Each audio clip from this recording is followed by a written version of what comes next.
It was a late evening in Seattle, Washington, when Claire Anderson stood by the window of her small apartment. The rain had just started, tapping against the glass in a rhythm that always made her feel both calm and unsettled. At 26, Claire had lived in the city for 4 years, working as a graphic designer for a mid-sized publishing company. On the surface, everything in her life appeared steady. She had a job, a roof over her head, and a few good friends who checked in on her often. But inside, she felt like something was missing. That evening, Claire had stayed late at work. The office was nearly empty by the time she packed her laptop and sketches into her bag. Her manager had asked her to prepare a new design for a children's book cover.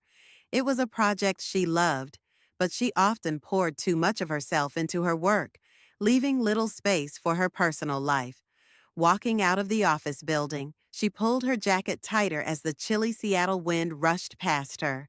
She decided to stop by a coffee shop on her way home, a small corner cafe called Harbor Brews, which was known for its cozy lights and shelves of old books.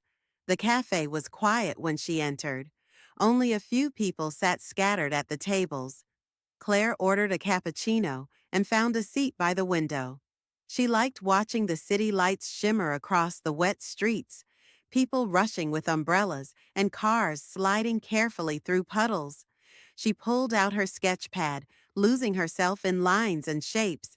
She didn't notice at first when someone stopped by her table. "Excuse me, is this seat taken?" a man's voice asked. Claire looked up.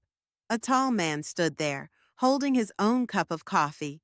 He had a calm expression, and his dark coat was still damp from the rain. His smile was polite, not pushy.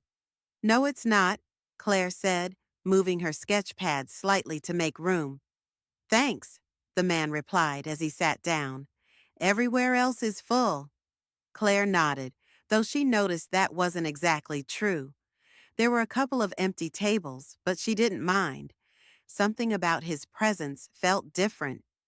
He placed his cup on the table and glanced at her sketch pad. "You draw?" he asked. Claire hesitated. Usually she was private about her work outside of the office. "Yes, I'm a graphic designer. I do illustrations." "That's impressive," he said genuinely. "I'm Michael Turner. I work in project management, but I've always admired people who can create something out of nothing like that." Claire smiled faintly. "I'm Claire." From that simple introduction, a conversation began.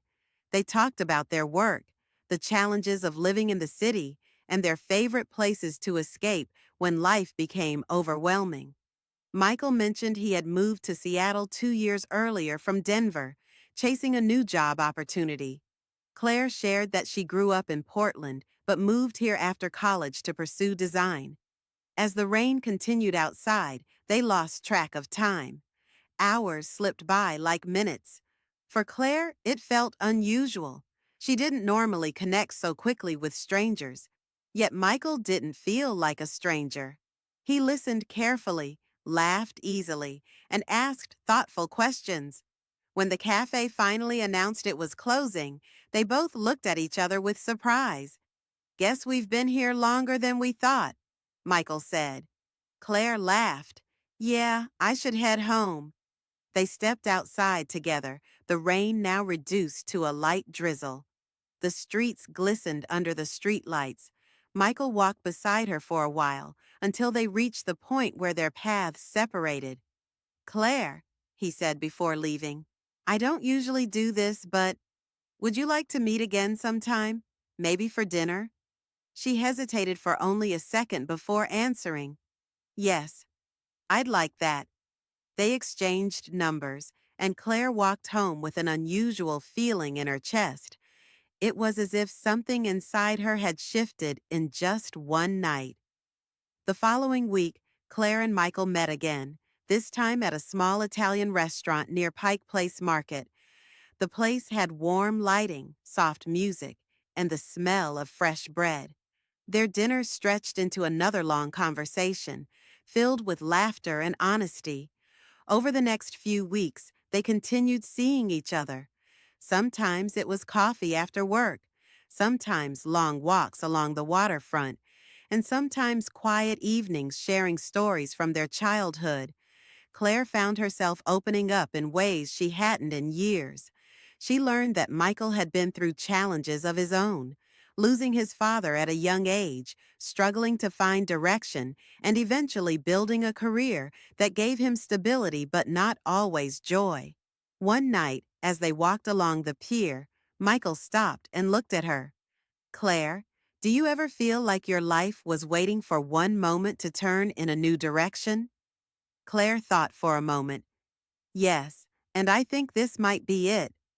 Michael smiled softly, and in that moment,